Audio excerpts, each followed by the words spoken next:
Muy buenas, bienvenidos al canal. Hoy vamos a hablar del tema 2. Los que visteis el tema anterior, si os acordáis, la presentación era similar porque era la presentación del canal, donde poníamos en busca de la democracia perfecta. Y decíamos que era urgente porque existían dos peligros. Esos dos peligros, uno es la inteligencia artificial auténtica, que está a punto de llegar y que debemos estar preparados con la democracia perfecta para poder sincronizarnos correctamente y que tanto nosotros, con nuestra inteligencia de personas como la inteligencia artificial auténtica, tengan los mismos criterios. Que en general los dos lo que tienen que hacer es respetar los derechos humanos. Esto nos permitiría la otra urgencia y es que nos quitemos ya el peligro inminente que hay de una posible tercera guerra mundial, que es muy peligrosa porque ya estaría con armas nucleares, que ya lo expliqué en el vídeo anterior. Entonces, para no extenderme, os diré que el tema, que es el tema más importante para la humanidad, yo lo he nombrado como cambio de era. Dices, como veis aquí, dices, bueno, qué exageración, porque claro, un cambio de era son muchos años. Entonces, os voy a explicar por qué le llamé cambio de era. En teoría, si valoramos las edades del tiempo, las medidas del tiempo, tenemos para la condición humana, en teoría, los tiempos que se suelen medir son los periodos, las épocas y las edades. Y sin embargo, para la evolución de lo que es el universo, claro, el universo se creó hace, es decir, lo que serían 15 eones, es decir, si un eón son 1.000 millones de años, el Big Bang se produce hace casi 15.000 millones de años, es decir, 15 eones. La Tierra, que tiene 5.000 millones de años, la Tierra tiene 5 eones. Entonces, claro, esta palabra eón se utiliza ya para tiempos muy largos, muy alejados de lo que es la condición humana. Incluso una era, sería también tiempos muy largos. Pero, ¿por qué dudé entre llamar cambio de era en vez de decir una edad? Porque, claro, mirad, un periodo sería aquel que permite que se repite cíclicamente. Por ejemplo, el día. Sabemos que es de día, se hace de noche, otra vez se vuelve a hacer de día, se hace de noche, un año. Primavera, verano, otoño, invierno y otra vez primavera, verano, otoño, invierno. Entonces, esos serían los periodos, algo que se repite constantemente. Una época sería aquella medida de tiempo donde se produce alguna moda que la caracteriza. Por ejemplo, la época victoriana, pues la gente tenía una forma de vestir que nada más que ves una foto dices, oye, es de la época victoriana. Y luego la edad, que sería el tiempo, pero medido con un principio y un final. Es decir, que normalmente puede medirse incluso cogiendo ciertos siglos. Entonces, si hablamos de tiempo humano, dices, oh, ¿y por qué no le llamaste edad y te fuiste a era? Bueno, pues el motivo es que cuando cogemos digamos, una edad, como tiene principio y final, yo lo que espero es que esta nueva época no tenga final. Por eso, realmente sería como un cambio de era, es decir, algo que está ahí para siempre. Es decir, que nunca deseamos que si conseguimos lo que yo voy a explicar en este canal, que sería utilizar la ciencia para que nos podamos dirigir los humanos y olvidar las ideologías que llevamos 10.000 años con los estatismos ideológicos y un líder que dependemos de lo que tenga en su cabeza, de las ideas que tenga en su cabeza. Entonces, la idea es hacer ese cambio para siempre, es decir, que no tenga fin, que una vez que estamos aquí en la edad en que utilizamos la ciencia para tomar las decisiones correctas, nunca, en teoría, nunca volveríamos a las ideologías que tantos problemas nos han dado, sobre todo a nivel de guerras y de violencia. Entonces, fuera las ideologías para siempre. Y lo que deseamos es que se nos venga la ciencia para siempre. Por eso le llamamos un cambio de era. Si ponemos un ejemplo en lo que es la evolución de la humanidad, claro, por ejemplo, aquí tenemos la edad antigua. Tuvo un principio, tuvo un final. La edad moderna, bien, tuvo un principio, tuvo un final. La edad moderna, la edad industrial, la edad contemporánea, son épocas que dices, bueno, duraron X siglos y tienen un principio y un final. Luego está bien puesto su nombre de edad, ¿no? Pero, por ejemplo, aquí este salto evolutivo de la escritura que diferencia la prehistoria de la historia, realmente esto es también como un cambio de era, porque no sería como un cambio de edad, porque en teoría no volveremos nunca a la prehistoria. Es decir, que La historia, a partir de ahí, evolucionará dependiendo lo que dure el ser humano. La historia será todo el tiempo que dure nuestro sistema solar. Luego ya nunca, en teoría, nunca iremos para atrás. Luego aquí, la escritura, podríamos considerarla un cambio de era. De todas las maneras, el salto evolutivo del cual voy a hablar hoy es este salto evolutivo. Aquí estamos hablando del estado profesional. El estado profesional, que es de lo que va este canal, de conseguir este salto evolutivo y conseguir mejorar para estar preparados para el sexto salto evolutivo. Entonces, si os fijáis, haciendo un recorrido de este pequeño esquema de la historia, fijaros que la prehistoria tuvo dos tiempos muy concretos, que fue el paleolítico y el neolítico. Aquí se produjo el primer salto evolutivo, es decir, que llamamos saltos evolutivos aquellos en que la humanidad da un paso de gigante. Entonces, aquí, al hacerse el hombre sedentario, empezar a utilizar la agricultura, la ganadería, al tener ya una vivienda fija, un terreno donde cultivar, se potencia mucho uno de los derechos humanos, que es la propiedad privada. Entonces, esto cambió mucho porque ya se vivía, digamos que en toda la época de la prehistoria, el ser humano era nómada, es decir, no tenía terrenos, no tenía casa fija, vivían en tribus y prácticamente no había mucho problema de propiedad privada, salvo la ropa que llevaran, una lanza, las armas que tuvieran, es decir, casi no tenía propiedad privada. Pero al llegar aquí al neolítico, hacerse sedentario, lógicamente ya tienes que tener una vivienda, ya tienes que tener un campo, el cual trabajas, en el que lo que has cosechado en teoría forma también parte de tu propiedad privada. Entonces, el derecho humano de la propiedad privada, que siempre existió, puesto que la defensa de nuestras cosas personales, como es las pieles que utilizaban para vestirse, las armas que utilizaban para cazar, se supone que cada uno tendría la suya y defendería su propiedad privada, porque la propiedad privada, eso es un derecho, digamos, natural, que lo tienen todos los seres vivos. Es decir, todos los seres vivos defienden su territorio y luchan por él y hasta la muerte. Es decir, que la propiedad privada no es solo cosa de los seres humanos. Todos los seres vivos, si no tienen propiedad privada, difícil es que sobrevivan y puedan, digamos, prosperar dentro de la vida. Así pues, fijaros la relatividad de que como la prehistoria, lo que es la línea del tiempo, que es donde se formó nuestra especie, donde fuimos evolucionando hasta llegar a ser Homo sapiens, si lo pasáramos a la línea del tiempo de un día, curiosamente, el neolítico solo ocuparía el último minuto del día. O sea, que fijaros qué diferencia tan tremenda entre lo que es el paleolítico y lo que es el neolítico. Es decir, que lo que aquí vemos como diciendo, ¡puf! ¡Qué largo es esto! Fíjate, cuántos años. Dices, no es nada comparado con medidas de tiempo mucho más grandes. Entonces, aquí se produjo este primer salto evolutivo. Y luego vino otro salto evolutivo impresionante, que fue la escritura. El invento de la escritura también se considera un salto evolutivo porque eso facilitó otra vez la inteligencia global. Es decir, todo aquello que facilita la inteligencia global, eso es un salto evolutivo. Inteligencia global significa que cuando tú te puedes comunicar mejor con el resto de los humanos y lo que uno aprende o descubre se los puede transmitir a los demás, quiere decir que se va potenciando la inteligencia de nuestra especie. Es decir, de nuestro superpoder, la inteligencia, que somos el ser vivo con mayor inteligencia, pues lógicamente la inteligencia individual es relativamente pequeña comparada con lo que es la inteligencia global, que es la que tenemos, digamos, cuando vivimos en sociedad, cuando vivimos en el libre mercado, donde cada uno en su trabajo diario, en su profesión, pues va descubriendo cosas. Cuando alguien descubre algo, lo publica, se lo hace llegar a más gente. Y entonces, claro, es decir, que para tener los bienes que tenemos ahora no tienes que empezar de cero, no tienes que descubrirlo tú, sino que se descubre gracias a los demás. Por eso, todo lo que potencia la inteligencia global es un paso impresionante para la humanidad. Luego, el neolítico fue un gran paso, la escritura es un grandísimo paso que cambia totalmente de la prehistoria a la historia. Por eso podríamos decir que es más que un salto de un cambio de edad, no, sería como un cambio de era, porque en teoría ya no volveremos hacia atrás. Bueno, pues fijaros la escritura qué magia tiene, que atraviesa la barrera del tiempo.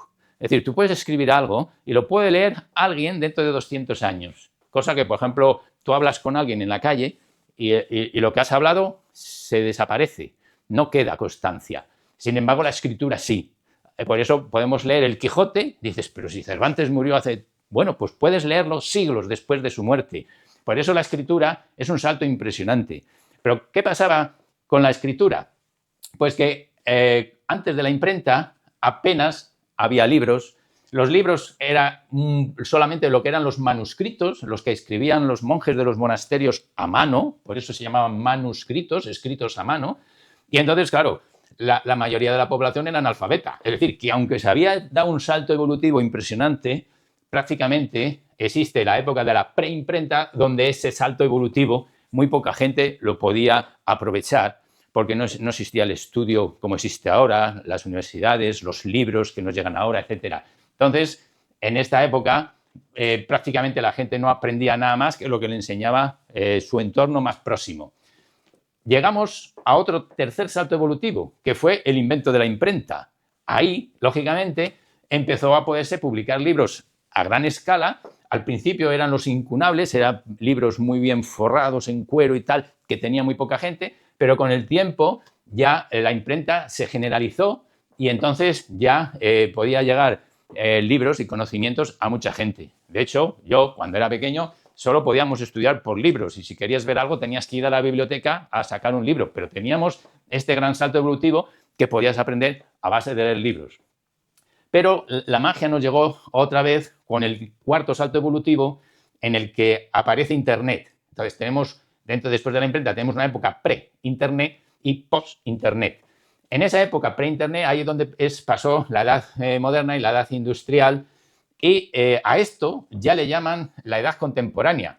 Yo creo que ya deberíamos cambiar, es decir, que la edad contemporánea, cuando estudias en los libros, dicen, a partir de la Revolución Francesa, es decir, 1789, dices, ¿pero dónde vas? Si estamos en el siglo XVIII, pasó el XIX, el XX, dices, deberíamos actualizarnos, porque la edad contemporánea deberíamos contarla a partir de este salto evolutivo, ¿vale? Es decir, si os dais cuenta, aquí hacemos el cambio por un salto evolutivo. Aquí hacemos el cambio por un salto evolutivo, que fue la escritura. Aquí se hace el cambio por un salto evolutivo, que fue la imprenta. Y aquí tenemos un salto evolutivo que es Internet. Y aquí deberíamos llamar época contemporánea, porque este salto ya está ahí para quedarse, es para siempre, ¿vale? Sin embargo, en esta época contemporánea hemos tenido todavía, arrastramos los estatismos ideológicos, es decir, el estatismo, ya sabéis que nació en el Neolítico, se fueron formando los estados con líderes y con ideologías que dependían de la cabeza del líder. Y lo que proponemos ahora con el Estado profesional es que no sea el líder, sino que sean las instituciones, los profesionales, expertos, con experiencia y buenos resultados, los que consigan hacer que todavía la inteligencia global dé un salto buenísimo. Entonces, primer paso sería entrar bien, que es lo que explicamos en este canal, entrar bien al quinto salto evolutivo y estar preparados para el sexto salto evolutivo, que será lo que llamamos la singularidad, es decir, cuando la inteligencia artificial auténtica nos supere, sea muchísimo más inteligente y más lógica y con mayor cantidad de conocimientos de lo que pueda alcanzar un humano en toda su vida de estudio. Entonces, la inteligencia artificial va a ser la panacea, pero eso sí, tendrá que estar bien programada, porque es como si fueras una calculadora. Tú coges una calculadora, la programas bien y fácilmente le puedes preguntar, ¿cuánto es 2 y 2? Y te dice 4, fenomenal. Pero tú la programas mal y le dices que 2 y 2 son 5. Entonces, claro, vas a trabajar y no te sale ningún problema bien, porque está mal programada. Bueno, pues ese miedo que se tiene a la inteligencia artificial es precisamente el miedo a no estar bien programada. Entonces, claro, primero tenemos que programarnos nosotros respetando bien los derechos humanos y tenemos que hacer que la inteligencia artificial tenga como base también el respeto de los derechos humanos. En esta época que no hemos acabado con los estados ideológicos, por fin podamos pasar al estado profesional, que será lo que nos permita acabar con las guerras. Fijaros qué importante, que se cumplan los derechos humanos, que sepamos bien lo que es la inteligencia global, las instituciones sólidas, y de ellas la más importante es la creación del GPL. Y cuando tengamos todo eso bien, también la inteligencia artificial nos va a ayudar, va a ser a favor. Por eso no hay que tenerle miedo, como en las películas de ciencia ficción, el Terminator, y todas son muy desastrosas, es decir, todas acaban en catástrofe.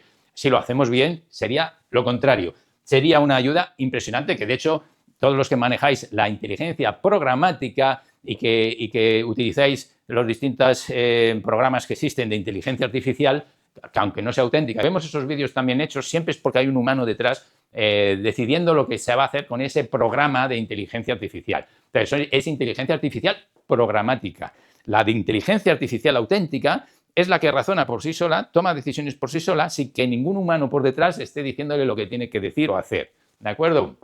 Entonces, esta diapositiva que ya vimos, estábamos hablando de conseguir un mundo mejor, de provocar ese quinto salto evolutivo, que es lo que os estaba yo explicando, y con eso conseguiremos la siguiente revolución industrial, la siguiente evolución industrial. Y conseguiremos los estados profesionales y las instituciones, que la que considero yo más indispensable es el GPL, que ya lo expliqué y lo explicaré en siguientes vídeos. ¿Qué queremos conseguir con eso?